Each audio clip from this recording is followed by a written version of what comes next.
साथियों नमस्कार। मित्रों, कठोपनिषद अध्याय 1 बल्ली 3 साथियों मंत्र 9 में कहते हैं, तृतीय मंत्र से नवम मंत्र तक 7 मंत्रों में रथ के रूप से यह बात समझाई गई है कि यह अति दुर्लभ मनुष्य शरीर जिस जीव आत्मा को परमात्मा की कृपा से मिल गया है, उसे शीघ्र सचेत होकर भगवत प्राप्ति के मार्ग में लग जाना चाहिए। साथियों, शरीर अनित्य है, प्रतिक्षण इसका ह्रास हो रहा है। यदि अपने जीवन के इस अमूल्य समय को पशुओं की भांति सांसारिक भोगों के भोगों में ही नष्ट कर दिया गया तो फिर बारंबार जन्म मृत्यु रूप संसार चक्र में घूमने को बाध्य होना पड़ेगा।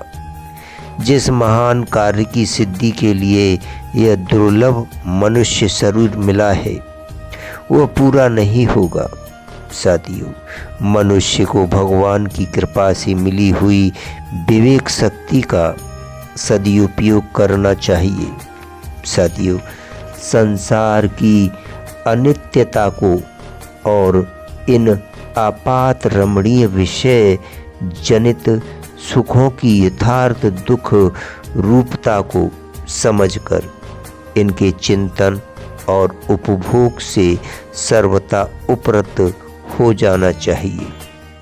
केवल शरीर निर्वाह के उपयुक्त कर्तव्य कर्मों का निष्काम भाव से भगवान की आज्ञा समझकर अनुष्ठान करते हुए अपनी बुद्धि में भगवान के नाम, रूप, लीला, धाम तथा उनकी अलौकिक शक्ति और अहेतु की दया पर दृढ़ विश्वास उत्पन्न करना चाहिए और सर्वतो भाव से भगवान पर ही निर्भर हो जाना चाहिए।